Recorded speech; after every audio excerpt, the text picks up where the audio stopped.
Question दिया है which one of the following has the smallest heat of hydrogenation per मोल।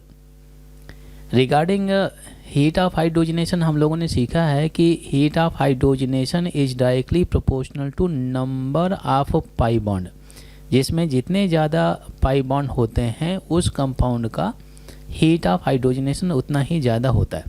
ये तो first formula आपको यूज करना है। सेकेंड, अगर in case number of pi bond same आ जाए तो अब आपको यूज करना है heat of hydrogenation inversely proportional to the stability. ठीक है, तो जिस कंपाउंड की स्टेबिलिटी ज़्यादा होगी उसकी हीट ऑफ हाइड्रोजनेशन क्या हो जाएगा, कम हो जाएगा। हमें smallest heat of hydrogenation identify करना है तो मतलब क्या है कि जिस कंपाउंड की स्टेबिलिटी सबसे ज़्यादा होगी उस कंपाउंड की हीट ऑफ हाइड्रोजनेशन क्या हो जाएगा, सबसे कम हो जाएगा। ठीक है, पहले हम क्या करते हैं, इन कंपाउंड का स्ट्रक्चर बना लेते हैं। तो फर्स्ट में जो कंपाउंड दिया हुआ है 1 ब्यूटीन, तो ये आपका 1 ब्यूटीन हो गया। ठीक है, ये 1 ब्यूटीन हो गया।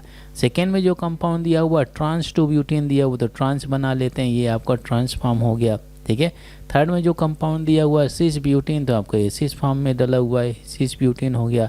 और जो फोर्थ में अगर आप देखें तो 1,3 ब्यूटाडाइन डला हुआ है, 1,3 ब्यूटाडाइन, ये आपके 4 कंपाउंड दिए हैं। अब देखिए फोर्थ में अगर आप देखें तो 2 पाई बॉन्ड है, 1, 2, 3 में आपका 1 पाई बॉन्ड है। मतलब क्या है कि 1, 2, 3 में दिए हुए कंपाउंड की हीट ऑफ हाइड्रोजनेशन फोर्थ के कंपैरिजन में कम होगी, क्योंकि इसमें कितने हो गए, 2 पाई बॉन्ड हो जाते हैं। तो फोर्थ वाले में सबसे ज़्यादा हीट ऑफ हाइड्रोजनेशन होगा, क्योंकि heat of hydrogenation directly proportional to number of pi bond.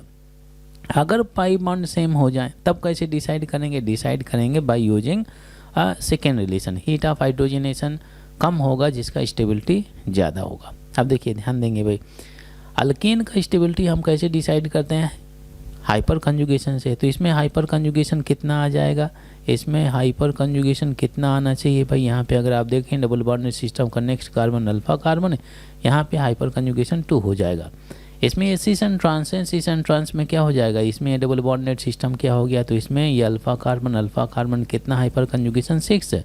और इसमें अगर आप देखें ये जो आपके 2 डले हुए हैं तो इसमें क्या हो जाएगा आपका थर्ड में ये अल्फा कार्बन तो किस में हो गया आपका 6 हाइपर कंजुगेशन आ जाता है, क्योंकि यहाँ पे 3 हाइड्रोजन लगे हुए हैं। ठीक है, अल्फा कार्बन में लगे हुए हाइड्रोजन को हम बोलते हैं अल्फा हाइड्रोजन, और इसी को काउंट कर लेते हैं एज ए हाइपर कंजुगेशन।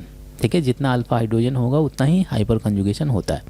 अब ध्यान देंगे, इन तीनों में जिसका स्टेबिलिटी सबसे ज़्यादा होगा उसका हीट ऑफ हाइड्रोजनेशन सबसे कम होगा। तो ये तो क्लियर हो गया कि सेकेंड और थर्ड का स्टेबिलिटी फर्स्ट के कंपैरिजन में ज़्यादा है, क्योंकि इसमें हीट ऑफ हाइड्रोजनेशन ज़्यादा है।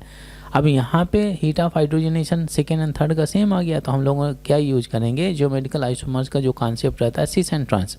तो हम लोगों ने सीखा हुआ है कि जो ट्रांस की स्टेबिलिटी होती है सिस के कंपैरिजन में ज़्यादा होती है। Trans is more stable than cis, क्योंकि इसमें रिपल्सन कम होता है।